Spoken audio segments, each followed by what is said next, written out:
चलो next one अपन deal करेंगे parathyroid के।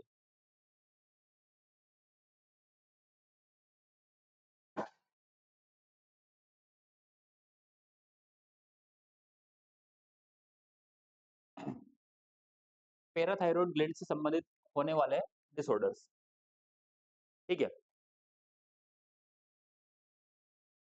अब ये कौन सा हार्मोन सिक्रेट करती थी भाई पैराथायरॉइड ग्लैंड? पैराथायरॉइड। तो सबसे पहले अपन इनका एक नॉर्मल देखते हैं कि नॉर्मल फंक्शन क्या था इनका। तो कौन सा हार्मोन सिक्रेट करती थी ये? पीटीएच। पीटीएच का फंक्शन क्या था?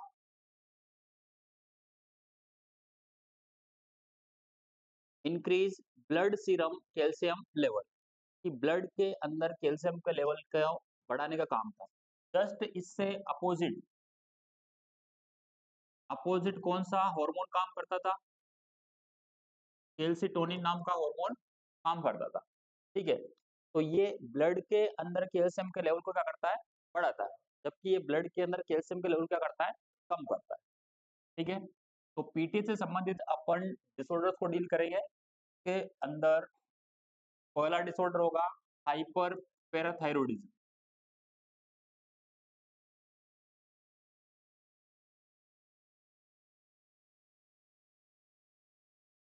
हाइपर पैराथायरॉइडिज्म कोई बता सकता है, थोड़ी बहुत जानकारी दे सकता है? हाइपर पैराथायरॉइडिज्म के अंतर्गत क्या होने वाला है? हम्म,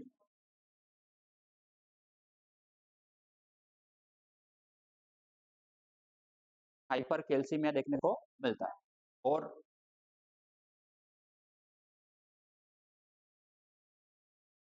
पोटेशियम की कमी हो जाती है। पोटेशियम की तो नहीं होती है शायद, फॉस्फोरस की कमी हो जाती है। किसकी वो कमी हो जाती है? फॉस्फोरस की। ठीक है, तो अपन डील करेंगे इससे संबंधित कि क्या होने वाला है। तो सबसे पहले तो हाइपर पैराथायरॉइडिज्म के अंदर सिंपल सा मैं बोल दूंगा कि कौन से हॉर्मोन्स का लेवल बढ़ जाएगा? पीटीएच हार्मोन का लेवल क्या हो जाता है? इंक्रीज हो जाता है। पीटीएच हार्मोन का इंक्रीज होगा लेवल, तो एक नॉर्मल फंक्शन अपन क्या डील करते थे, ये क्या करता है? Increase blood serum calcium level, calcium level. तो यहाँ पर मैं बोल दूंगा कि और भी ज्यादा ब्लड के अंदर कैल्शियम का लेवल क्या हो जाता है? बढ़ जाता है। लेकिन कैल्शियम और एक और होता है फॉस्फेट, ये दोनों एक दूसरे के अपोजिट चलते हैं। ठीक है, कि जब कैल्शियम बढ़ेगा बॉडी के अंदर या बोन्स के अंदर, तो पोटेशियम का लेवल क्या हो जाता है? कम हो जाता है। जब पोटेशियम बढ़ता है, सॉरी फॉस्फेट बढ़ता है, फॉस्फेट का लेवल क्या हो जाता है? कम हो जाता है। लेकिन जब फॉस्फेट का लेवल इंक्रीज होता है तो कैल्शियम का लेवल क्या हो जाता है? डिक्रीज होता है। तो मतलब यहाँ पर दो चीजें एक दूसरे के विपरीत चलती है। मैं बोलूंगा कि कैल्शियम का जो लेवल होता है ये किसके प्रोपोर्शनल होता है? फॉस्फेट के प्रोपोर्शनल होता है।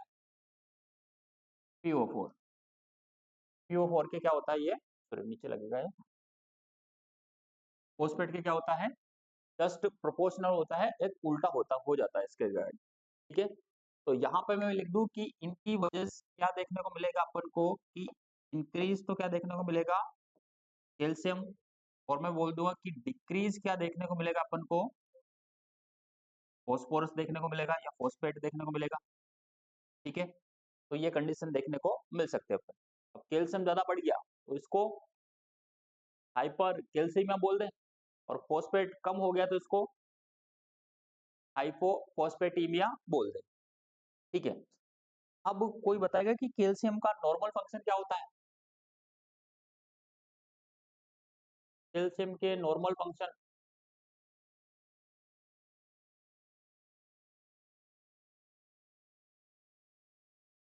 हाँ, नर्व कंडक्शन या नर्व ट्रांसमिशन करना।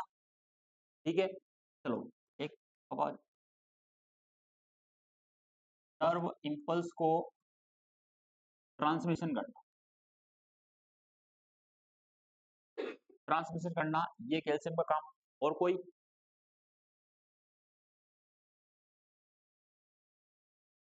विटामिन डी से संबंधित या विटामिन डी के फॉर्मेशन के लिए भी आवश्यक होता है, जो 1-25 डाई हाइड्रोक्सी कोलेकेल्सिफेरॉल के फॉर्म के अंदर होता है, जिसको अपन एक्टिव विटामिन डी बोलते हैं, ठीक है। तो उसके रिगार्डिंग भी होता है।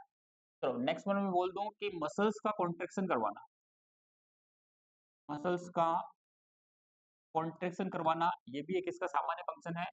और बोन फॉर्मेशन करना, बोन को फॉर्मेशन करना, ये कुछ सिंप्लीफाई किया अपन ने कैल्शियम के सामान्य फंक्शन क्या होते हैं बॉडी के अंदर। तो नर्व इंपल्स को ट्रांसमिट करने में हेल्प करता है। दूसरा मैंने बोला कि मसल्स के कॉन्ट्रेक्शन से संबंधित मदद करता है। और तीसरा अपन ने बोला कि बोन फॉर्मेशन संबंधित काम करता है। अब मसल्स का कॉन्ट्रेक्शन कैसे करता है, जैसे अपन ने एक बार एनएमजे पढ़ा था, न्यूरो मस्कुलर जंक्शन, न्यूरो के अंदर पढ़ा था, नर्वस सिस्टम के अंदर न्यूरो मस्कुलर जंक्शन। तो वहां पर जो इंपल्स आ रहा था वो वेसिकल्स को ओपन करके कैल्शियम को क्या करवा रहा था, रिलीज करवा रहा था, ठीक है। तो ये मसल्स के कॉन्ट्रेक्शन के लिए भी क्या होता है, आवश्यक होता है। चलो, तो ये बात अपन ने जानी कि कैल्शियम का नॉर्मल फंक्शन क्या होता है। अब सिम्टम्स क्या अपन निकाल सकते हैं कि सिम्टम्स क्या हो सकते हैं भाई। सिम्टम्स तो अपन को क्या देखने को मिलेगा, एक तो कैल्शियम का लेवल ज्यादा है, तो इसको क्या बोल दूं, हाइपर कैल्सीमिया, क्या बोल सकते हैं इसको, हाइपर कैल्सीमिया। फोस्फेट का कम है तो हाइपो फोस्फेटीमिया, ठीक है। और क्या बोल सकते हैं अपन, अब फंक्शंस के ऊपर चले जाओ कि मेन फंक्शन क्या था, सबसे पहला फंक्शन क्या था कैल्शियम का, नर्व इंपल्स को ट्रांसमिशन करना। अब नर्व इंपल्स यदि ज्यादा ट्रांसफर हो रहे हैं तो क्या हो सकता है, नर्व इंपल्स का ट्रांसमिशन करना। चलो छोड़ो, मसल्स की कॉन्ट्रेक्टिलिटी यदि बढ़ जाती है तो क्या क्या हो सकता है, क्या हो सकता है, डायरिया हो सकता है। क्या हार्ट के ऊपर भी प्रभाव डालेगा, क्योंकि हार्ट में अपन बोलते हैं कि हार्ट एक मस्कुलर ऑर्गन होता है। कौन सा होता है, मस्कुलर ऑर्गन। वो भी मसल से बीट करने का काम करता है, मतलब उसके अंदर भी मूवमेंट हो रही है, तो मूवमेंट को बढ़ाएगा नहीं बढ़ाएगा, ठीक है। तो मैं बोल दूंगा कि ये डिसअरिथमिया भी कोज कर सकता है, ठीक है। तो यदि मैं इंटेस्टाइन से संबंधित बात करूं, कैल्शियम संबंधित, तो एक तो ये इंटेस्टाइनल मोमेंट को इंक्रीज कर देगा, increase peristalsis moment, increase peristalsis moment. और इसी की वजह से क्या देखने को मिलेगा अपन को, डायरिया देखने को मिलता है, ठीक है। दूसरा अपन बोल देंगे कि हार्ट के ऊपर यदि इसने प्रभाव डाला तो हार्ट की कॉन्ट्रेक्टिलिटी को इंक्रीज कर देगा, जिसको अपन कार्डियक डिसअरिथमिया के नाम से जान सकते हैं। किस नाम से, कार्डियक डिसअरिथमिया इसको बोल सकते हैं, ठीक है। एनोरेक्सिया, नोजिया, वोमिटिंग हो सकती है,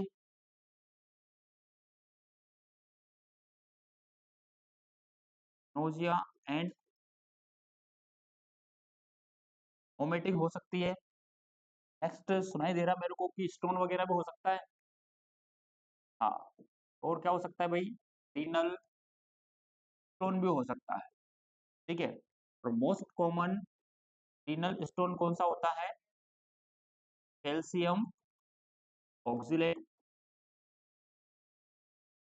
ऑक्सिलेट टाइप का मोस्ट कॉमन रीनल स्टोन होता है।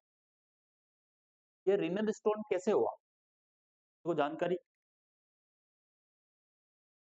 क्योंकि अपन बात कर रहे हैं इससे संबंधित संबंधित बात हो रही है कि ब्लड के अंदर कैल्शियम का लेवल क्या हो रहा है, बढ़ रहा है। अब ब्लड फिल्टर होने कहाँ पे जाता है, किडनी के अंदर। यदि कैल्शियम का लेवल ज्यादा है तो ये कैल्शियम किसके अंदर डिपोजिट होने के चांसेस ज्यादा है, किडनी के अंदर। किडनी के अंदर कैल्शियम यदि डिपॉजिट हुआ तो उसी को अपन बोल रहे हैं रीनल स्टोन के नाम से जानते हैं, ठीक है। और सबसे ज्यादा जो करता है वो कौन सा होता है, कैल्शियम वाला होता है, उसी को अपन कैल्शियम ऑक्सिलेट के नाम से जानते हैं, ठीक है। कि ऑल ओवर ब्लड का फिल्ट्रेशन कौन करती है, किडनी करती है, ठीक है। तो इस प्रकार से रीनल स्टोन होने के चांसेस ज्यादा है, चलेगा भाई। अब मैनेजमेंट क्या कर सकते हैं इसका, डायरेक्टली आ जाओ कि मैनेजमेंट क्या होगा भाई, क्या देंगे? कैल्सिटोनिन नहीं, कैल्सिटोनिन क्या, हाँ कैल्सिटोनिन दे सकते हैं अपन, ठीक है। क्या डायूरेटिक्स वगैरह भी प्रोवाइड कर सकते हैं, ठीक है, कि रीनल स्टोन वगैरह को अपन को प्रिवेंट करना है, ठीक है, तो उसकी वजह से तो मेडिकल मैनेजमेंट के रिगार्डिंग अपन सर्वप्रथम क्या कर सकते हैं, डायूरेटिक्स, डायूरेटिक्स दे सकते हैं। सेकंड वन अपन क्या प्रोवाइड कर सकते हैं, कैल्सिटोनिन, कैल्सिटोनिन हार्मोन का रिप्लेसमेंट करेंगे, ठीक है, या कैल्सिटोनिन दे सकते हैं अपन, रिप्लेसमेंट भी नहीं लिखो तब भी काम चल जाएगा, कैल्सिटोनिन। तो कैल्सिटोनिन का काम क्या होता है, increase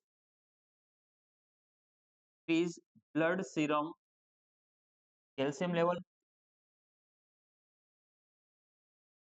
blood serum calcium level, ठीक है। तो इस प्रकार से अपन कैल्सिटोनिन दे सकते हैं यहाँ पर, ठीक है। तो प्रिवेंशन के लिए अपन को रेनल सिस्टम को ज्यादा प्रायोरिटी रखनी है, क्योंकि ऐसा नहीं कि एक सिस्टम की वजह से दूसरा सिस्टम प्रभावित हो जाए, ठीक है। हाइपर पैराथायरॉयड पीटीएस हार्मोन का लेवल बढ़ जाना उसको अपन बोलते हैं, तो ब्लड के अंदर अत्यधिक मात्रा में कैल्शियम का लेवल बढ़ जाता है, तो उसकी अपेक्षा फॉस्फेट का लेवल क्या हो जाता है, कम हो जाता है, ठीक है।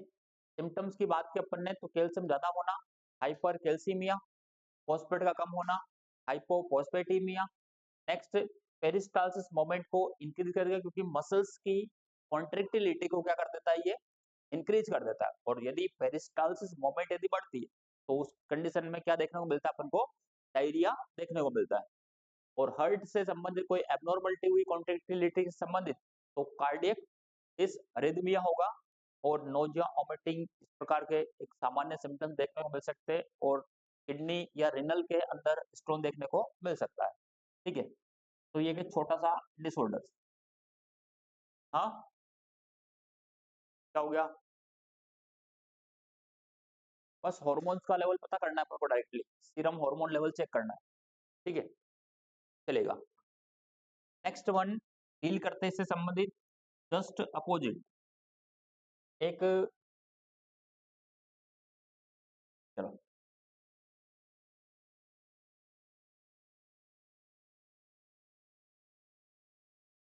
अब कम हो जाना क्या बोलेंगे इसको, हाइपो पैराथायरोडिज्म, हाइपोपैराथायरोडिज्म। अब हाइपो लग रहा है तो मतलब कमी होगी, क्या होगी, कमी, कमी कौन से हार्मोन की होगी भाई, पीटीएस हार्मोन की क्या देखने को मिलेगी, डेफिशिएंसी या कमी देखने को मिलेगी अपन को, तो decrease PTS level, PTS level की डेफिशिएंसी देखने को मिल रही है। पीटीएस की डेफिशिएंसी देखने को मिलेगी तो कैल्शियम क्या होगा और फॉस्फेट क्या होगा, वेरी गुड। तो कैल्शियम की तो क्या देखने को मिलेगी अपन को, डेफिशिएंसी देखने को मिलेगी, और फॉस्फेट की अधिकता देखने को मिलेगी यहाँ पर, ठीक है, यही होगा, जस्ट उसका उल्टा हो जाएगा। हाइपर के अंदर अपन ने बोला कि पीटीएस जैसे ही बढ़ता है तो कैल्शियम का लेवल ब्लड के अंदर बढ़ जाता है, और फॉस्फेट का लेवल क्या हो जाता है, कम हो जाता है। हाइपो के अंदर अपन बोल रहे हैं कि पीटीएस का लेवल जैसे ही कम हुआ तो अब ब्लड के अंदर कैल्शियम का लेवल क्या हो जाएगा, कम हो जाएगा, इसकी अपेक्षा कौन बढ़ जाएगा, फॉस्फेट इंक्रीज हो जाएगा। चलो सिम्टम्स क्या हो सकते हैं भाई, एक और दो तो ये सामने दिखाई दे रहे हैं, क्या होगा, hypocalcaemia, second one hypo, sorry hyper,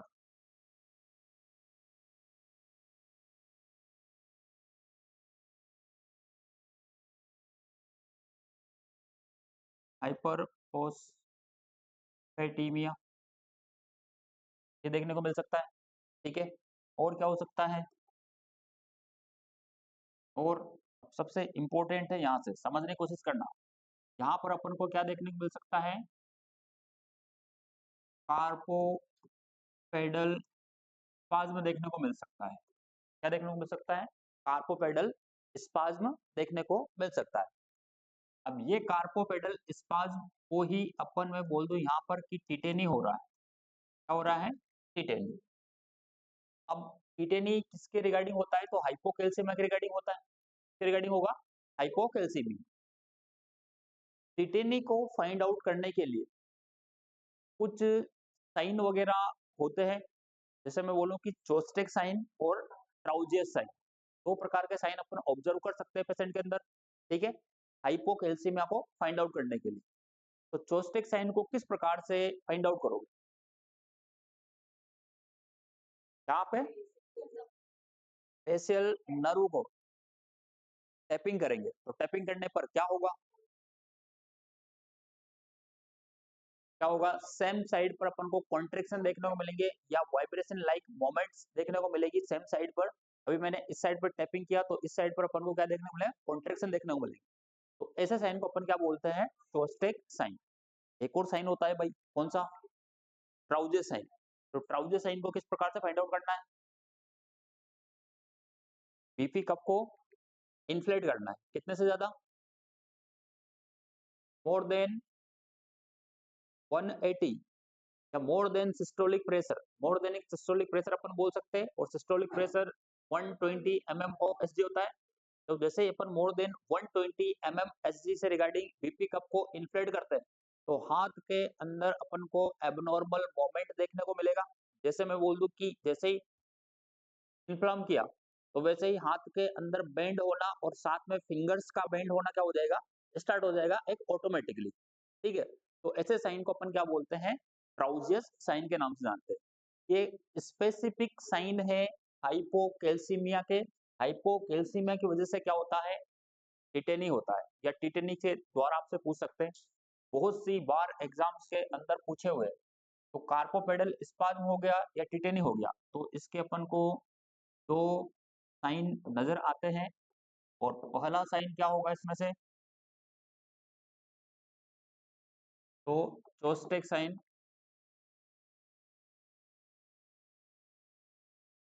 और सेकंड वन क्या होगा? ट्राउजे साइन।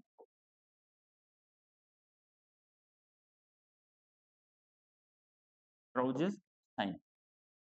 ठीक है, चोस्टेक साइन के अंदर क्या करना है अपन को? टेपिंग करना है फेशियल नर्व को। नर्व को, या अपन बोल सकते हैं मसल्स को भी। ठीक है, यहाँ पर अपन को क्या मिलता है? सेम साइड पर, सेम साइड पर कॉन्ट्रेक्शन देखने को मिलता है। कॉन्ट्रेक्शन या वाइब्रेटिंग, वाइब्रेशन लाइक मोमेंट देखने को मिलती है सेम साइड पर। ठीक है, जिस साइड पर अपन फेशियल नर्व कर रहे हैं उसी सेम साइड पर इस प्रकार देखने को मिलेगा। और ट्राउजर साइन क्या बोलता है? कि जब अपन बीपी कप को इन्फ्लेट करते हैं, कितने से ज्यादा? More than systolic pressure. ठीक है, when BP cup inflate more than systolic pressure, तब अपन को क्या देखने को मिलेगा? कि एबनॉर्मल, या अपन बोले abnormal band of hand and fingers. Fingers, abnormal bending of heart and finger, sorry, hand and fingers. तो ये अपन को देखने को मिल सकता है, तो इसको अपन बोलते हैं ट्राउजियस साइन के नाम से जानते हैं। बात क्लियर है?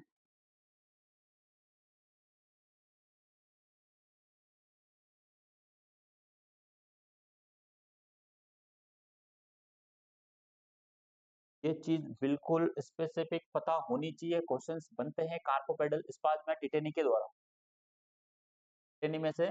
तो ये आपको पता होना चाहिए कि हाइपोकैल्सीमिया के अंदर ही टिटेनी होता है। और टिटेनी के अंदर दो प्रकार के साइन इंपॉर्टेंट रखते हैं, एक तो चोस्टेक साइन और दूसरा ट्राउजियस साइन। ठीक है, आगे बढ़े।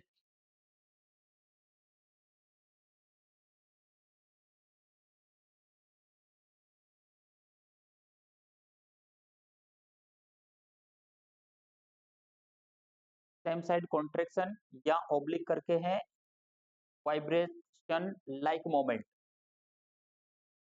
इस साइड पे किया तो इसी साइड पे नजर आएगा, इस साइड पे किया तो इसी साइड पे नजर आएगा, क्योंकि अपन बोलते हैं भाई कैल्शियम जो होता है मसल्स के कॉन्ट्रेक्शन के लिए एक आवश्यक आयन है, तो उससे संबंधित कमी होने पर अपन को ये देखने को मिल रहा है।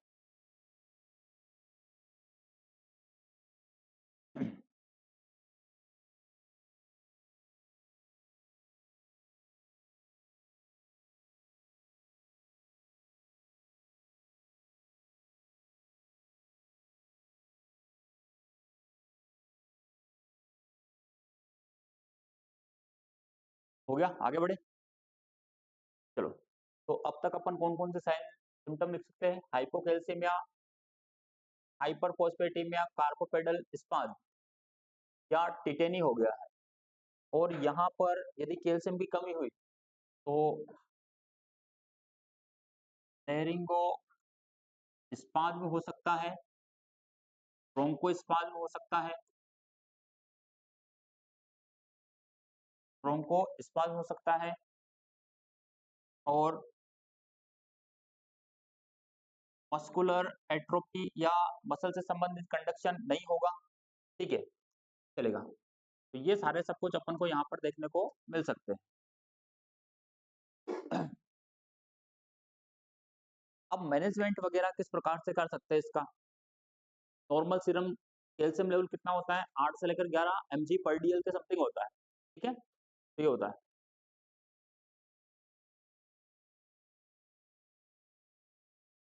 अच्छा, सपोज एक क्वेश्चन, यदि मरीज को ब्रोंकोस्पाज्म हो रहा है या लेरिंगोस्पाज्म हो रहा है, तो फर्स्ट प्रायोरिटी क्या होगी?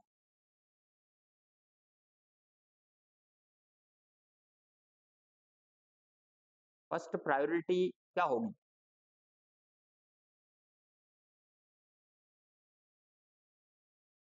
एयरवे को मेंटेन करना। सबसे पहली प्रायोरिटी क्या होगी? एयरवे को मेंटेन। लैरिंग्स यही है, ब्रोंकस या ब्रोंकस क्या है? लंग्स के डिवाइडेड होते हैं, वहां पे होता है। तो यदि ये स्पाज्म हो गया तो एयरवे ऑब्स्ट्रक्शन हो गया, तो एयरवे को अपन को क्या करना है? ओपन करना है। ठीक है, तो एयरवे को ओपन करना ये फर्स्ट प्रायोरिटी हो जाएगी। इसीलिए पेशेंट के बेड साइड पर हमेशा क्या होना चाहिए? ट्रेकियोस्टोमी सेट अवेलेबल होना चाहिए। कौन सी कंडीशन के अंदर? लेरिंगो स्पाज्म के अंदर। ठीक है, ब्रोंको स्पाज्म वगैरह हो गया है तो अपन ईटी वगैरह भी इंसर्ट वगैरह कर सकते हैं। ठीक है, वो बात की बात है, लेकिन एक ट्रेकोस्टोमी सेट ऑलवेज अपने पास में होना चाहिए। चलो, तो ये हो गया। अब मैनेजमेंट क्या हो सकता है? क्योंकि कैल्शियम की क्या हो रही है? कमी हो रही है, कैल्शियम की कमी हो रही है। अब इसको देखते हुए मैनेजमेंट के अंदर क्या दे सकते हैं अपन? क्या दे सकते हैं? Calcium gluconate. तो अपन को एडमिनिस्टर करना है कैल्शियम ग्लूकोनेट। कैल्शियम ग्लूकोनेट अपन को करना है, एडमिनिस्टर करना है। ठीक है, कैल्शियम कमी हो रही है तो कैल्शियम वाला सब्सटेंस प्रोवाइड करो पेशेंट को। कैल्शियम ग्लूकोनेट का ये क्या होगा? क्या होगा? MgSO4। पूरा नाम क्या हो जाएगा? Magnesium sulphate. जिसका एंटीडोट होता है, अपन विटामिन डी वगैरह प्रोवाइड कर सकते हैं यहाँ पर, विटामिन डी भी एडमिनिस्टर कर सकते हैं। ठीक है, तो ये इस प्रकार के क्रियाकलाप इस दौरान कर सकते हैं अपन। एंटीडोट्स वगैरह भी आपको याद रखने हैं, बहुत सारे जितने भी हैं जो स्पेसिफिक बार बार एग्जाम्स के अंदर इंपॉर्टेंट होते हैं, वो वाले। चलो, एक दो मैं लिखता हूँ और आंसर देना रहेगा कौन कौन से एंटीडोट है भाई। पिछला मिटा दे सब, नहीं पिछला वाला।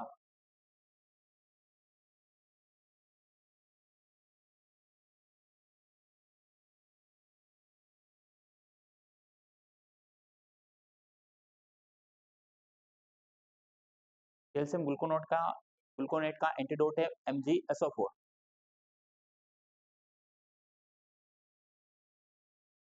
एंटीडोट है इसका, और एक विटामिन डी भी अपन प्रोवाइड कर सकते हैं। ठीक है, चलो एक दो भाई एंटीडोट देखे देखते हैं कि क्या क्या है। चलो पीसीएम का बताओ, पीसीएम का एंटीडोट क्या होगा? पैरासीटामोल। क्या होगा? N acetyl cysteine. क्या होगा? N acetyl cysteine. चलो इंसुलिन का बताओ, इंसुलिन का एंटीडोट। हाँ एंटीडोट इसका इंसुलिन का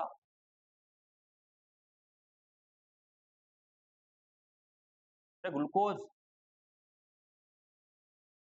अपोजिट में जो काम करेगा वही तो एंटीडोट है। ठीक है, और क्या करना है, जिसकी कमी हो जाए वो अपन को देना है। चलो, या इसको अपन ड्रग ऑफ चॉइस भी बोल सकते हैं, पूछा हुआ क्वेश्चन है इस प्रकार कंफ्यूज कर देते हैं।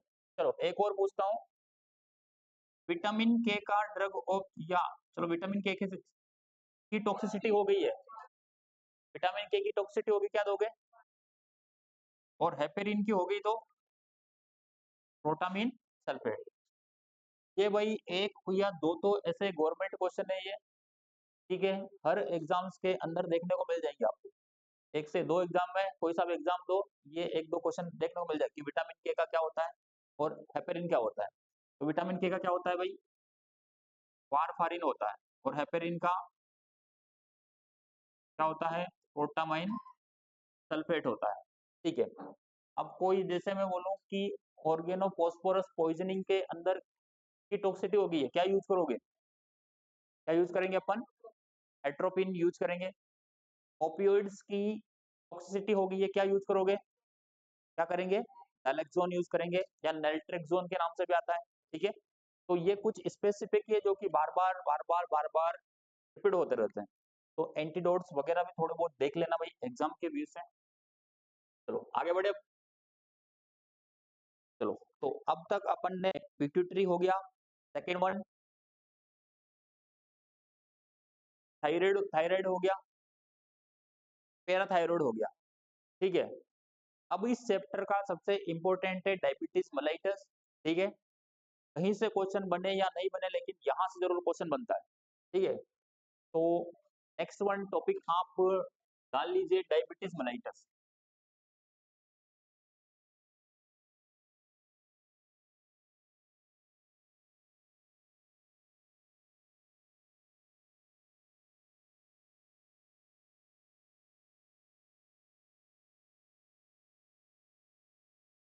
पीएम,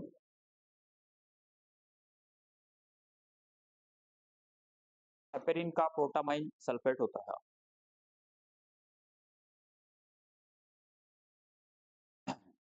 अब थोड़ी सी जानकारी दे दो, उसके बाद में अपन स्टार्ट करते हैं कि थोड़ी सी जानकारी के बाद में डायबिटीज होता क्या है। इधर से स्टार्ट करें, इधर से करते हैं। हाँ इधर से, डायबिटीज के बारे में क्या जानते हो बेटा? इंसुलिन की डेफिशिएंसी हो जाती है, चलो ठीक है भाई। और ग्लूकोज का लेवल इंक्रीज हो जाता है, चलो ठीक है। और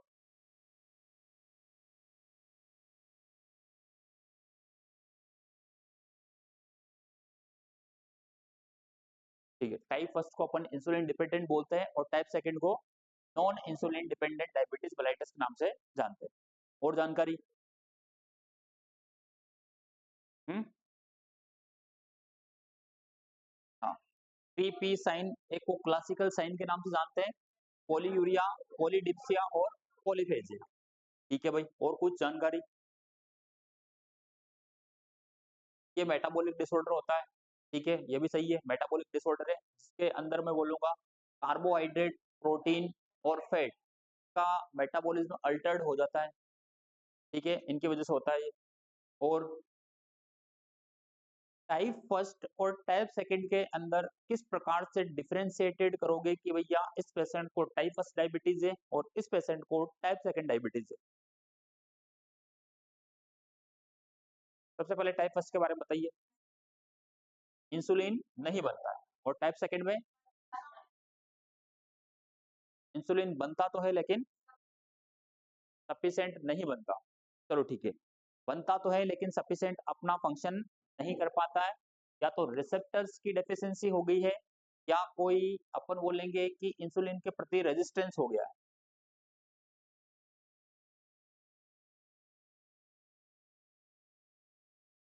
ठीक है, चलो वन बाय वन जो आपने बोले हैं उन सभी को अपन डील करते हैं कि डायबिटीज मेलिटस मतलब क्या होता है। डायबिटीज मतलब वर्ड का मतलब क्या हो जाएगा, डायबिटीज मतलब, चलो डाई मतलब क्या हो जाएगा, इधर डबल हो जाएगा, और मेलिटस मतलब मिली, या इसी को मैं शुगर बोल दूं, शुगर, और शुगर मीठा होता है, या ग्लूकोज भी क्या होता है, मीठा होता है। ठीक है, डबल क्या बन रहा है यहाँ पर, यूरिन हो रहा है, इससे संबंधित बात हो रही है, यूरिन से संबंधित। तो इन्हीं को मिलाकर मैं क्या बोल दूंगा, मैं यहाँ पर सिंपली बोलना चाहता हूँ कि यूरिन के साथ में ग्लूकोज आ रहा है, आता है ऐसा ऐसा डायबिटीज के अंदर। तो इस टर्म को किस नाम से जानते हैं,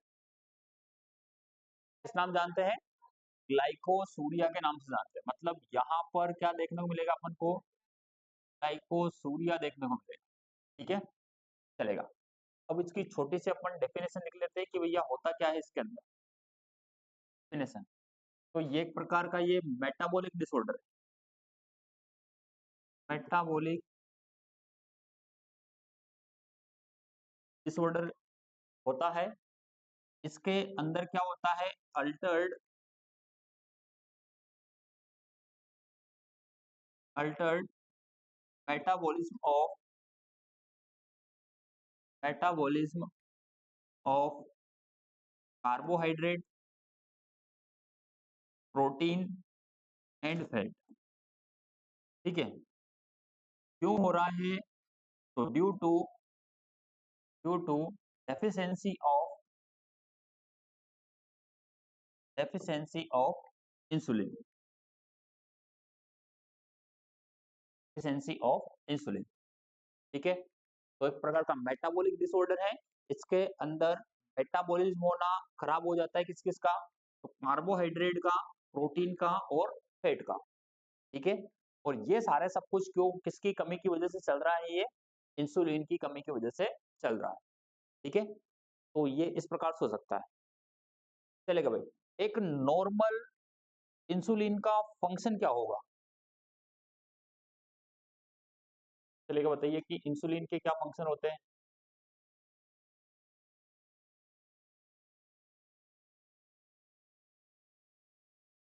इसको, ग्लूकोज को ग्लाइकोजन में कन्वर्ट करना, चलो ठीक है। और स्टोर करता है फिर लीवर के अंदर या मसल्स के अंदर। लीवर के अंदर 25% ग्लूकोज स्टोर होता है, और मसल्स के अंदर लगभग 75% तक का ग्लूकोज स्टोर हो जाता है। ठीक है, चलो चलो, फर्स्ट इसका फंक्शन होगा मेटाबॉलिज्म, क्या मैं बोल दूंगा, to decrease glucose level, glucose level, क्योंकि ये ग्लूकोज को ग्लाइकोजन के अंदर कन्वर्ट कर देता है, इसलिए बॉडी के अंदर ग्लूकोज का लेवल क्या हो जाता है, कम हो जाता है। एक पहला काम, सबसे इंपॉर्टेंट काम यही होता है बॉडी के अंदर। ठीक है, सेकंड जो फंक्शन होता है इसका, ये मेटाबॉलिज्म करता है, metabolism of carbohydrate.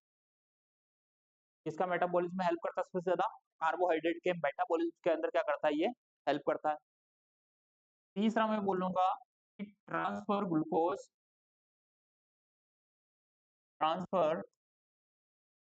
Glucose into cell. जो ब्लड के बाहर ग्लूकोज पड़ा हुआ है, उस ग्लूकोज को सेल के अंदर पहुंचाना, ये भी काम किसका होता है, इंसुलिन का काम होता है। ठीक है, तो ये तीन मुख्य रूप से काम हो गए हैं। एक तो ग्लाइकोजन में कन्वर्ट करना, मतलब ग्लूकोज का लेवल क्या हो जाएगा, कम हो जाएगा। दूसरा मैंने बोला कि कार्बोहाइड्रेट का क्या करेगा, ये मेटाबॉलिज्म करेगा। और थर्ड वन करेगा, जो एक्स्ट्रा ग्लूकोज है उस एक्स्ट्रा ग्लूकोज को सेल के अंदर ट्रांसफर करने का कार्य करता है। बात समझ गए? सपोज ये ब्लड वेसल्स है, ये ब्लड वेसल्स के अंदर ये अलग-अलग प्रकार की सेल्स है और ये बाहर क्या घूम रहा है? ग्लूकोज घूम रहा है। तो इस ग्लूकोज को उठाकर ये कहाँ पे डालेगा? सेल के अंदर, ताकि ग्लूकोज के मॉलिक्यूल्स इधर बाहर क्या हो जाए? कम हो जाए। क्या ग्लूकोज का लेवल मेंटेन रहे? नॉर्मल ब्लड ग्लूकोज लेवल कितना होता है? तो 90 से लेकर 110 तक होता है कि एमजी पर डीएल, 90 से लेकर 110 एमजी पर डीएल तक एक नॉर्मल ब्लड ग्लूकोज लेवल होता है।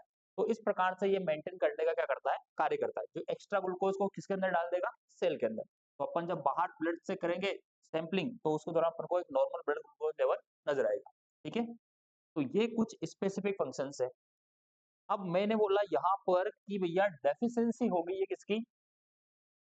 Deficiency of insulin. इंसुलिन की जैसे ही शरीर के अंदर डेफिशिएंसी होती है या रिलेटिव डेफिशिएंसी होती है, तो उस दौरान क्या-क्या होने के चांसेस हैं? तो क्या इंसुलिन ग्लूकोज के लेवल को कम कर पाएगा बॉडी के अंदर? कर पाएगा? नहीं कर पाएगा। अरे इंसुलिन की डेफिशिएंसी हो गई है बॉडी के अंदर। अभी अपन बोलें क्या, तो बीटा सेल का एक्सट्रैक्शन हो जाना या इनके प्रति एंटीबॉडी का फॉर्मेशन, वो बात की बात है। लेकिन सिंपल यदि बॉडी के अंदर इंसुलिन नहीं है, तो मैं बोलूंगा कि नॉर्मल फंक्शन क्या था? ग्लूकोज के लेवल को कम करना। तो अब ग्लूकोज का लेवल शरीर के अंदर कम नहीं होगा, अब क्या हो जाएगा? बढ़ जाएगा। ठीक है? और ये बढ़ेगा क्यों? क्योंकि ग्लूकोज सेल यूज ही नहीं कर पा रही है, क्योंकि अंदर जाएगा तभी तो ग्लूकोज यूज होगा। ठीक है? ये सेल के इर्द गिर्द बाहर ही घूमता जा रहा है। चलो, मेटाबॉलिज्म हो पाएगा क्या कार्बोहाइड्रेट का? जहां तक मेटाबॉलिज्म नहीं होगा वहां तक एनर्जी भी नहीं मिलती है शरीर से संबंधित। और सबसे ज्यादा क्वांटिटी के अंदर एक अपने द्वारा जो खाए जाने वाला सबस्टांस है वो कार्बोहाइड्रेट ही। ऐसा ही है, दिन भर में तुम 8-10 रोटे तोड़ देते हो। ठीक है? तो रोटी के अंदर क्या है? कार्बोहाइड्रेट है। ठीक है? अब ऐसा नहीं कि तुम 1-2 लीटर तेल पी के आ गए, ऐसा भाई घर पे सब्जी बनाने वाला गर्म करके तेल पी के आ गए, क्या आवाज तो फेंट खाया है बस। ठीक है? तो सबसे ज्यादा अपन इनटेक कौन सा सब्सटेंस करते हैं? कार्बोहाइड्रेट, जिससे अपन को सबसे ज्यादा एनर्जी मिलती है। अब ये एनर्जी तब मिलेगी जब शरीर के अंदर इंसुलिन होगा, क्योंकि इसका मेटाबॉलिज्म भी तभी होगा। नहीं तो तुम कितना ही कार्बोहाइड्रेट खा लो, इंसुलिन नहीं है तो इसका मेटाबॉलिज्म नहीं हो पाएगा। अब मेटाबॉलिज्म नहीं हो रहा है, तो अब बॉडी के द्वारा एनर्जी का डिमांड कहां से पूरा किया जाएगा?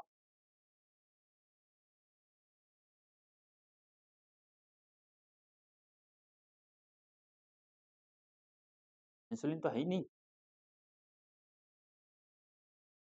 तो हाँ, फैट से। कहां से किया जाएगा? फैट से। ठीक है? एक बालिका ने बोला कि कहां से होगा, कि फैट से होगा। जब कार्बोहाइड्रेट से नहीं होगा, तो अब ये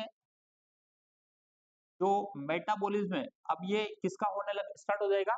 फैट का। अब फैट का मेटाबॉलिज्म होगा तो फैट को तोड़ेगा। बॉडी की सेल्स क्या करेगी? फैट को ब्रेक डाउन करना क्या कर देगी? स्टार्ट कर देगी। और फैट के द्वारा वेस्ट प्रोडक्ट बनता है, जिसको क्या बोलते हैं अपन? क्या बोलते हैं? Ketone body. तो किनका निर्माण होना स्टार्ट हो जाएगा बॉडी के अंदर? कीटोन बॉडी का। और कीटोन बॉडी किस नेचर की होती है? एसिडिक नेचर की होती है। और एसिडिक नेचर की है तो ये मेटाबॉलिक एल्केलोसिस करेगी या मेटाबॉलिक एसिडोसिस? क्या करेगी? Metabolic acidosis. किन किन को बात समझ में आई? अभी मैंने डायबिटीज पढ़ाना स्टार्ट नहीं किया, अभी सिंपल सिंपल इसके बारे में जानकारी अपन ले रहे हैं ताकि आगे समस्या नहीं आए। ठीक है? मैंने बोला कि ग्लूकोज का लेवल बढ़ जाएगा जब एब्सेंट कौन होगा? इंसुलिन। इंसुलिन के एब्सेंस में कार्बोहाइड्रेट का मेटाबॉलिज्म नहीं होगा। नहीं होगा तो फिर जो बॉडी की सेल्स है वो एनर्जी किससे प्राप्त करेगी? फैट से। तो फैट का जैसे ही टूटना स्टार्ट होगा, ब्रेक डाउन, तो इसका जो लास्ट प्रोडक्ट बनता है उसको अपन क्या बोलते हैं? Ketone bodies. और कीटोन बॉडीज एक एसिड नेचर का सब्सटेंस होता है, तो ये क्या करेगा? मेटाबॉलिक एसिडोसिस कॉज करेगा। ठीक है? आगे आप पढ़ना स्टार्ट करें इसको। चलो। चलो, तो यहां तक कोई समस्या नहीं होगी मेरे हिसाब से। चलो भाई, तो अब इसके कुछ कारण वगैरह अपन देख लेते हैं कि ईटियोलॉजी क्या हो सकती है डायबिटीज की। ईटियोलॉजी। ठीक है? तो डायबिटीज से संबंधित भाई एग्जैक्ट कुछ कारण वारण तो पता नहीं है, लेकिन कुछ रिस्क फैक्टर्स की वजह से होने के चांसेस क्या हो जाते हैं, बढ़ जाते हैं। ठीक है, अपन बोलें कि exact cause is unknown. Exact cause क्या है इसका, अननोन है, लेकिन कुछ रिस्क फैक्टर्स होते हैं,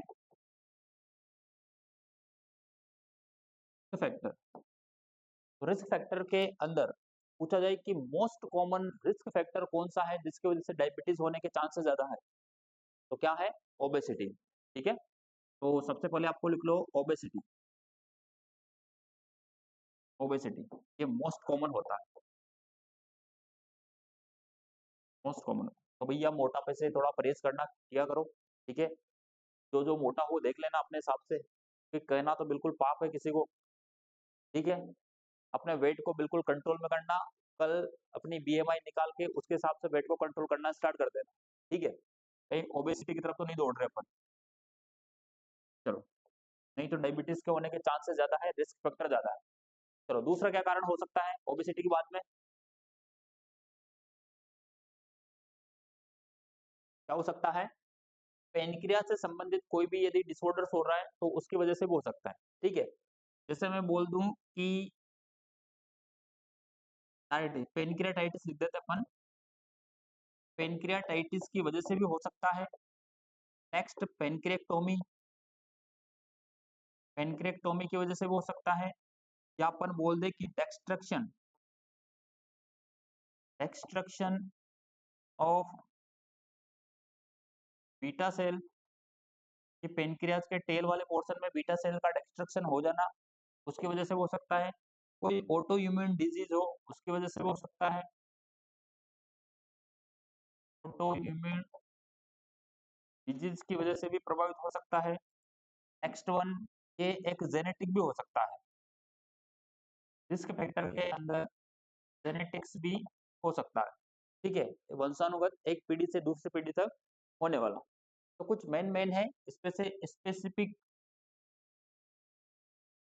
पूछा जाता है कि डिस्ट्रक्शन ऑफ बीटा सेल की वजह से कौन सी बीमारी हो सकती है, तो कौन सी हो सकती है, डायबिटीज। और रिस्क फैक्टर यदि पूछा जाए सबसे सबसे ज्यादा होने वाला, सबसे मोस्ट कॉमन कौन सा होता है, तो कौन सा होता है, ओबेसिटी होता है। ठीक है, तो भैया इनकी वजह से हो सकता है। अब डायबिटीज को कितने भागों के अंदर बांटा गया है, या टाइप कितने हैं इसके, कितने टाइप्स होते हैं, दो टाइप्स होते हैं। अच्छा, स्पेसिफिक्स तो दो ही होते हैं, एक तो इंसुलिन डिपेंडेंट, एक नॉन इंसुलिन डिपेंडेंट। जिन नहीं लिखा लिखो जल्दी से।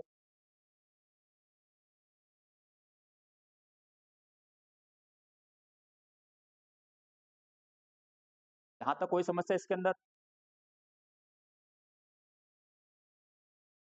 मैंने बोला कि डायबिटीज मेलाइटस एक मेटाबॉलिक डिसऑर्डर है। इसके अंदर कार्बोहाइड्रेट, प्रोटीन और फैट का मेटाबॉलिज्म होना अल्टर्ड हो जाता है। ये किसकी वजह से हो रहा है, इंसुलिन की कमी की वजह से हो रहा है।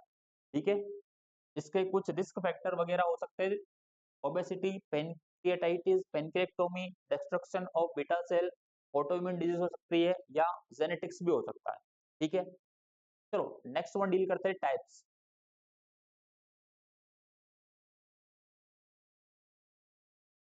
टाइप, तो टाइप के अंदर इसका पहला टाइप रहेगा जिसको अपन बोलते हैं इंसुलिन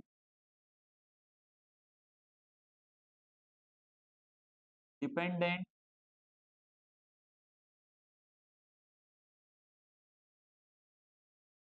डायबिटीज या डायबिटिक मेलाइटस। ठीक है, तो शॉर्ट में क्या लिख दूं, आई, इंसुलिन डिपेंडेंट डायबिटीज मेलाइटस। ठीक है, इसी को ही अपन टाइप फर्स्ट के नाम से जानते हैं, टाइप फर्स्ट डायबिटीज मेलाइटस। इसी को ही अपन जुवेनियल, जुवेनियल डायबिटीज मेलाइटस के नाम से जानते हैं। ठीक है, तो दो तीन नाम है, याद रखना है भाई, इंसुलिन डिपेंडेंट डायबिटीज मेलाइटस, या टाइप फर्स्ट, या इंसुलिन डिपेंडेंट, क्या सॉरी, जुवेनियल डायबिटीज मेलाइटस के नाम से इसको जाना जाता है। ठीक है, जब भी ये वर्ड आता है तो ये बच्चों के लिए यूज होता है। किसके लिए यूज होता है? बच्चों के लिए। एक एडल्ट के लिए अपन यूज करते हैं सेनियल वर्ड। कौन सा वर्ड यूज करते हैं? सेनियल। सेनियल के लिए एक एडल्ट या एक वृद्ध, ओल्ड एज के लिए अपन सेनियल वर्ड यूज करते हैं। बच्चों के लिए कौन सा होता है? जुवेनियल होता है। चलो, तो पहली कंडीशन तो ये है कि जिसको अपन ने बोला इंसुलिन डिपेंडेंट डायबिटीज मेलाइटस। ठीक है, अब इसके अंदर होता क्या है भाई? इसके अंदर होता क्या है? Extraction of beta cell. चलो, मोस्ट कॉमन कौन से एज ग्रुप में देखने को मिलते हैं? मोस्ट कॉमन एज ग्रुप किसमें होगी? तो लेस देन 20 ईयर्स। 30 ईयर्स तक भी हो सकता है भाई, जरूर नहीं 20 ईयर, लेकिन मैक्सिमम कितना हो सकता है? 30 ईयर। कुछ बुक्स के अंदर आपको 30 ईयर भी देखने को मिल जाएगी। ठीक है, तो लेस देन 20 ईयर मतलब कम एज के अंदर जो होने वाली डायबिटीज होती है वो टाइप फर्स्ट वाली होती है। ठीक है, इसके अंदर अपन बोलेंगे कि डेक्सट्रक्शन ऑफ, मेन कोज क्या होता है इसका? Main cause is extraction of beta cells. Beta cells, extraction of beta cell. इसकी वजह से मैं बोल दूंगा कि complete deficiency of,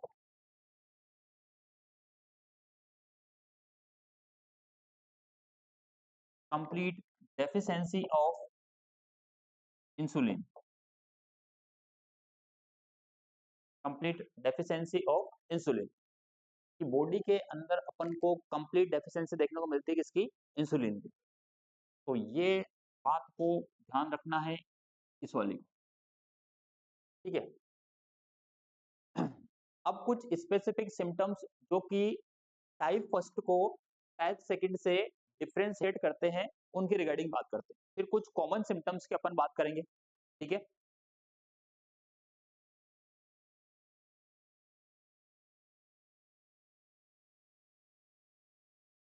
type first के रिगार्डिंग कॉमन सिम्टम्स क्या होंगे? चलो, अब इंसुलिन की कमी हुई है तो क्या इंसुलिन के फंक्शंस वगैरह अपन को ये यहाँ से अपन निकालते हैं भाई। कमी दोनों में होती है तो ग्लूकोज का लेवल दोनों के अंदर बढ़ने वाला है। ठीक है, तो नेक्स्ट और क्या है? तो अपन बोलेंगे कि यहाँ पर फैट का मेटाबॉलिज्म होना क्या हो जाता है? स्टार्ट हो जाता है। क्या हो जाता है? फैट का मेटाबॉलिज्म स्टार्ट हो जाता है। इसीलिए अपन यहाँ पर अपन को कीटोन बॉडीज देखने को मिलती है। अब ऐसे पेशेंट के यदि अपन ब्लड को चेक करते हैं, ठीक है, तो यहाँ पर अपन को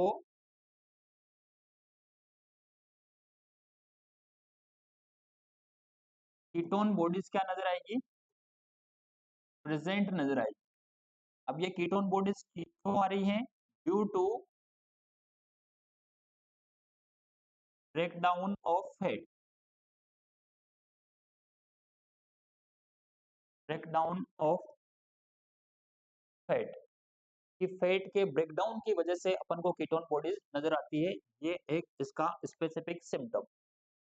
ठीक है, कीटोन बॉडीज कौन से नेचर की होती है? एसिड नेचर की होती है। तो सेकंड यहाँ पे मैं लिख दूं कि एक यस पेशेंट के अंदर अपन को क्या देखने को मिलेगा? Metabolic acidosis. क्या देखने को मिलेगा? Metabolic acidosis. चलो भाई, दो बातें अपन को समझ में आ गई कि जब इंसुलिन नहीं था तो इंसुलिन के एब्सेंस की वजह से फैट का मेटाबॉलिज्म होना स्टार्ट हुआ और उसके फलस्वरूप कीटोन बॉडीज का निर्माण हो गया। और कीटोन बॉडीज एक एसिड नेचर की होती है, इसीलिए अपन को मेटाबॉलिक एसिडोसिस देखने को देख मिल रहा है। अब फैट का यदि कंटिन्यू ब्रेकडाउन होता रहा तो पेशेंट का वेट लॉस होगा। ठीक है, होगा नहीं होगा? ठीक है, तो ऐसे पेशेंट के अंदर अपन को वेट लॉस होता है या वेट लॉस देखने को मिलता है। वेट लॉस, ये सारा सब कुछ मामला किसकी वजह से गड़बड़ा रहा है? इंसुलिन की वजह से। और इंसुलिन कार्बोहाइड्रेट का मेटाबॉलिज्म नहीं करके अब फैट का मेटाबॉलिज्म करना क्या कर दिया उसने? स्टार्ट कर दिया। तो इसी वजह से ये देखने को मिलता है। तो ये 3 सिम्पटम्स ऐसे हैं जो कि टाइप फर्स्ट को टाइप सेकंड से क्या करते हैं, ये डिफरेंशिएट करते हैं। तो टाइप फर्स्ट वाले पेशेंट के ब्लड के अंदर अपन को कीटोन बॉडीज देखने को मिलेंगे, मेटाबॉलिक एसिडोसिस देखने को मिलता है, और थर्ड वन अपन ने बोला कि ऐसे पेशेंट का वजन दिन ब दिन कम होता ही रहेगा, तो पेशेंट का वेट लॉस होता रहता है, क्योंकि फैट का मेटाबॉलिज्म होना क्या हो जाता है, स्टार्ट हो जाता है। बात क्लियर है? आगे बढ़े अब, चलिए नेक्स्ट वन टाइप अपन डील करते हैं टाइप सेकंड। फर्स्ट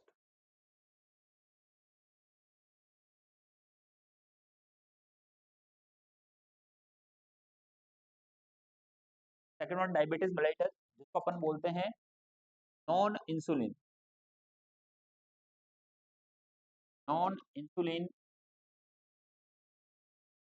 डिपेंडेंट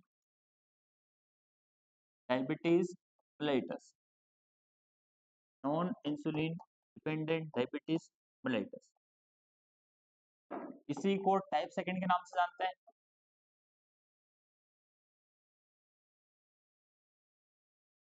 और इसी को तीसरा नाम क्या दे सकता हूं मैं, senile diabetes mellitus, senile diabetes mellitus. तो ये इसके अलग अलग नामकरण हो गए, NIDDM, जबकि IDDM अपन फर्स्ट को बोलते हैं, NIDDM सेकंड को बोला जाता है। ठीक है, चलो most common age group,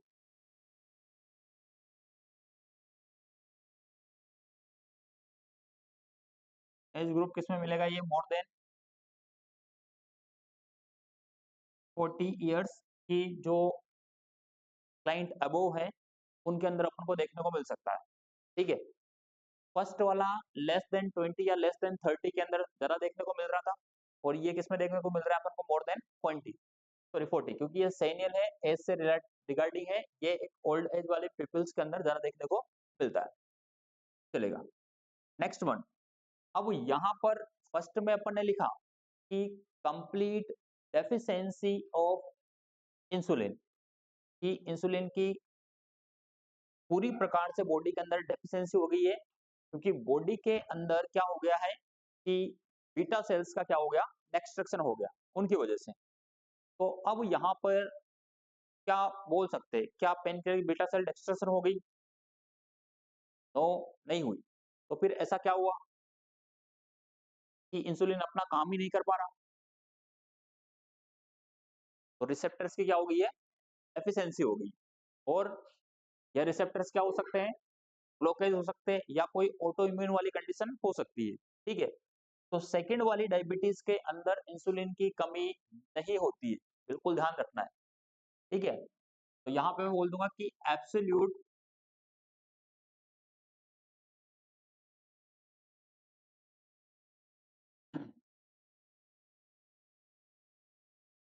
deficiency of insulin, वहां पर मैंने कंप्लीट लिखा था, यहाँ पर क्या लिख रहा हूँ, एब्सोल्यूट लिख रहा हूँ, एब्सोल्यूट डेफिशिएंसी ऑफ इंसुलिन। क्या मैं बोल सकता हूँ कि यहाँ पर आप लिखना भी चाहो तो लिख लेना कि insulin is sufficient, insulin is sufficient in body, मतलब पेनक्रियास बिल्कुल सही मात्रा में इंसुलिन का प्रोडक्शन कर रहा है। ठीक है, but but but insulin receptors are,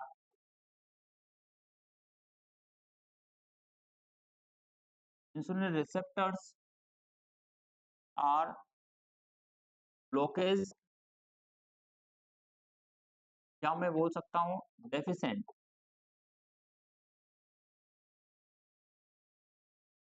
insulin receptors are deficient, deficient due to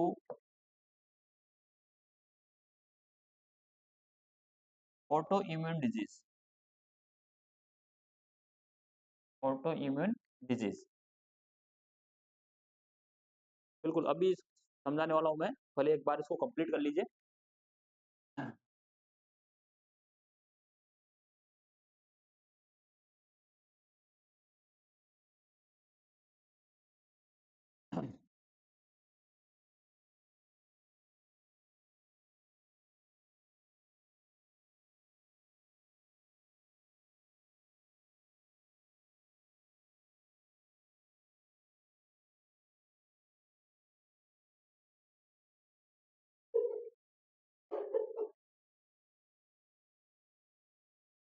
हो गया?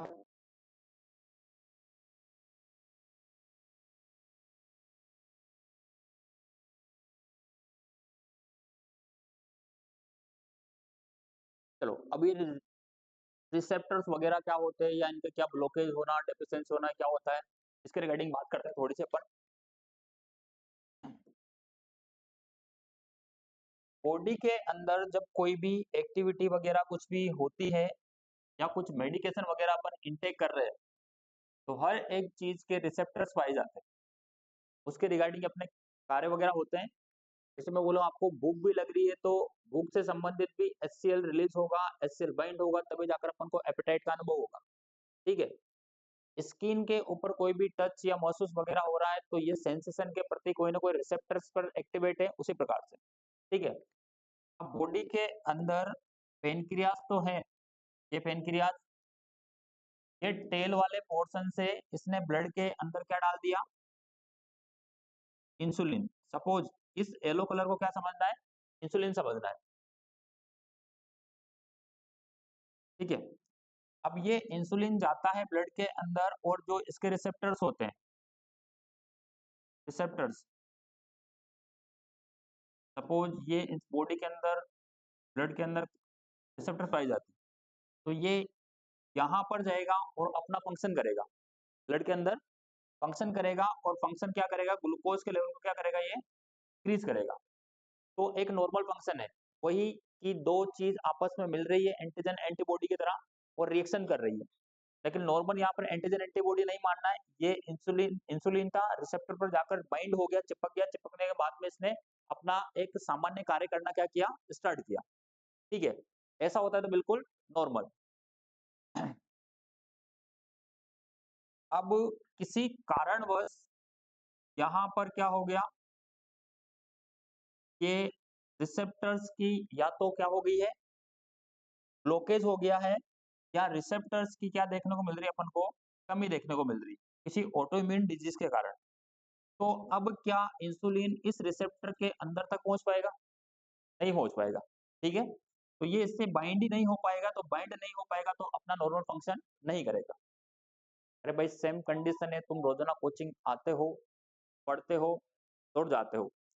अब किसी दिन तुम कोचिंग आओ और कोचिंग का गेट ही बंद रहे, तो क्या तुम क्लास में बैठकर पढ़ सकते हो क्या, नहीं पढ़ सकते।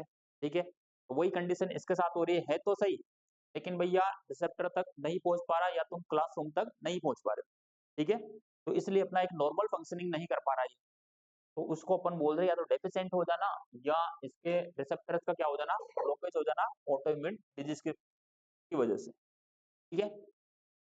अब इसके स्पेसिफिक सिम्टम्स क्या देखने को मिलेंगे,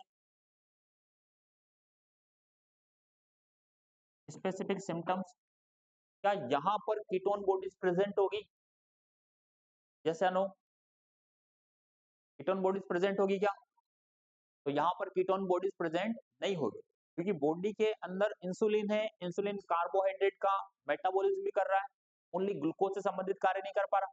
ठीक है? तो अपन बोलेंगे कि इंसुलिन सॉरी कीटोन बॉडीज क्या होगा यहाँ पर,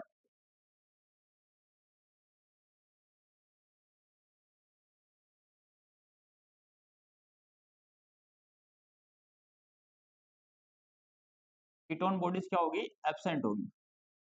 ठीक है? सेकेंड वन, क्या मेटाबॉलिक एसिडोसिस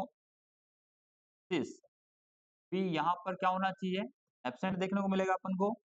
और पेशेंट का वजन कम होगा क्या, नहीं, तो नो चेंज इन वेट, ये अपन लिख सकते हैं। या भाई मोटा भी हो सकता है आदमी, ठीक है, लेकिन इससे कम तो नहीं होगा, ये 50 किलो का है तो 50 किलो से कम तो नहीं होगा, या ज्यादा हो सकता है, क्योंकि जो एक्स्ट्रा एनर्जी वो डिपोजिट होना क्या हो जाएगी, स्टार्ट हो जाएगी। और या वेट नहीं होगा तो मे बी गेन भी हो सकता है, दोनों चीज हो सकती है, या तो कोई चेंजेस नहीं होगा या वजन क्या हो सकता है, बढ़ सकता है यहाँ पर, लेकिन कम नहीं होगा। कम मात्र डायबिटीज फर्स्ट के अंदर ही होता है, इसके अलावा नहीं होगा। ठीक है? चलेगा। तो कीटोन बॉडीज एब्सेंट है, मेटाबॉलिक एसिडोसिस भी एब्सेंट है, वजन कम नहीं होगा, वजन और बढ़ ही सकता है, तो ये कारण हो सकते हैं टाइप सेकंड से संबंधित या सिम्टम्स अपन को देखने को मिल सकते हैं। कोई समस्या दोनों में? अब दोनों के पेशेंट को अपन कैटेगराइज कर सकते हैं कि इसको कौन सी प्रकार की डायबिटीज मेलाइटिस हो रही है, टाइप फर्स्ट हो रही है या टाइप सेकंड हो रही है। ठीक है, चलो भाई नेक्स्ट वन। मेन मुद्दा तो ये दो ही है। एक और डायबिटीज को अपन डील करते हैं जिसको अपन बोलते हैं गैस्ट्रेशनल डायबिटीज मेलाइटिस।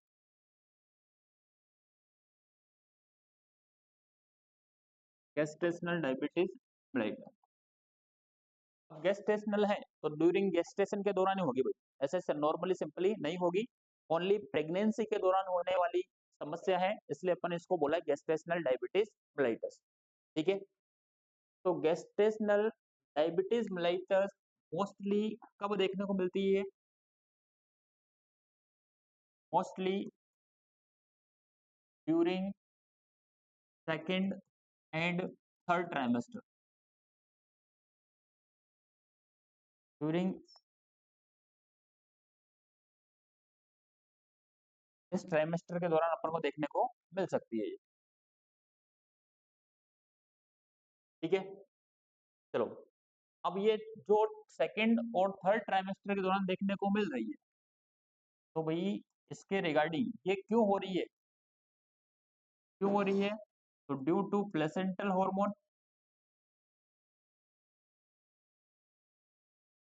कौन से हार्मोन्स की वजह से हो रही है?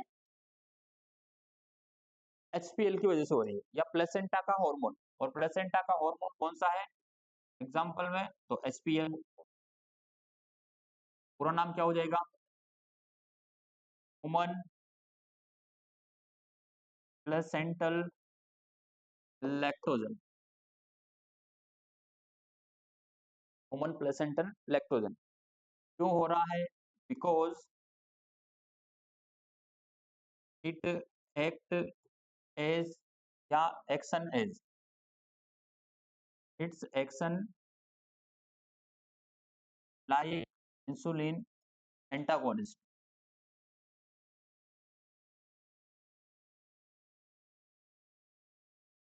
एंटागोनिस्ट। एंटागोनिस्ट मतलब विपरीत होता है, विपरीत या अगेंस्ट में काम करता है ये इसके इंसुलिन के। इंसुलिन का काम क्या होता है?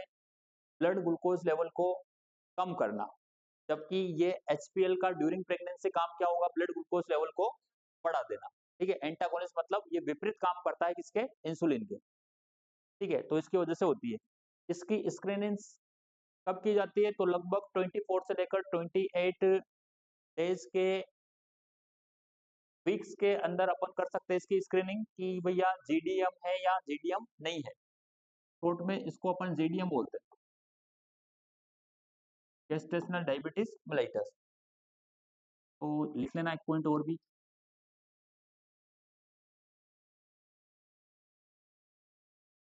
तो जीडीएम स्क्रीनिंग एट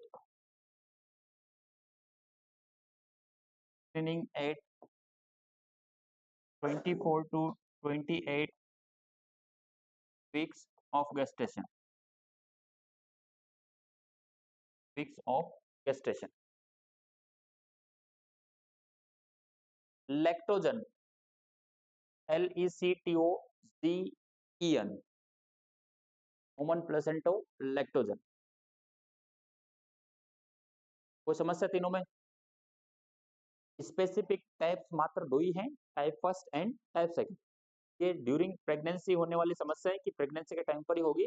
कब होने के ज्यादा आसार रहते हैं? तो सेकंड और थर्ड ट्राइमेस्टर के दौरान का अपन को चेक या स्क्रीनिंग कब करवा लेना चाहिए? तो 24 से लेकर 28 वीक के गेस्टेशन के दौरान एक बार जीडीएम की स्क्रीनिंग करवा लेनी चाहिए मदर की, ताकि उसको पता लग जाए कि उसको जीडीएम है या नहीं है। जैसे ही प्रेगनेंसी खत्म तो ये ऑटोमेटिकली रिजोल्व हो जाएगा, क्योंकि प्लेसेंटा का प्रेगनेंसी तक ही मदर के यूट्रस के अंदर है। प्लेसेंटा जैसे ही बाहर, तो एचपीएल हार्मोन अपना काम करना क्या कर देगा? स्टॉप कर देगा। जब एचपीएल की एब्सेंट हो जाएगी तो इंसुलिन एक सही प्रकार से अपना कार्य करना क्या कर देगा? स्टार्ट कर देगा। तो जहां तक गेस्टेशन है वहां तक ही होने के आसार है इसके, उसके बाद में वापस से नॉर्मल हो जाएगी। ठीक है, चलेगा। तो अपन ने टाइप फर्स्ट पढ़ा, टाइप सेकंड पढ़ा, गेस्टेशनल डायबिटीज पढ़ी। एक और डायबिटीज होती है जिसको अपन बोलते हैं secondary diabetes mellitus.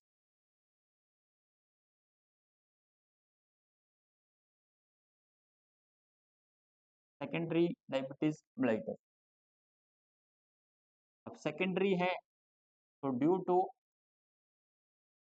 Other disease condition, other बीमारियों की वजह से हो रही है। जैसे मैं बोल दूं क्या हो जाना, डाउन सिंड्रोम की वजह से हो सकता है, ठीक है, कुशिंग सिंड्रोम की वजह से हो सकता है, कुशिंग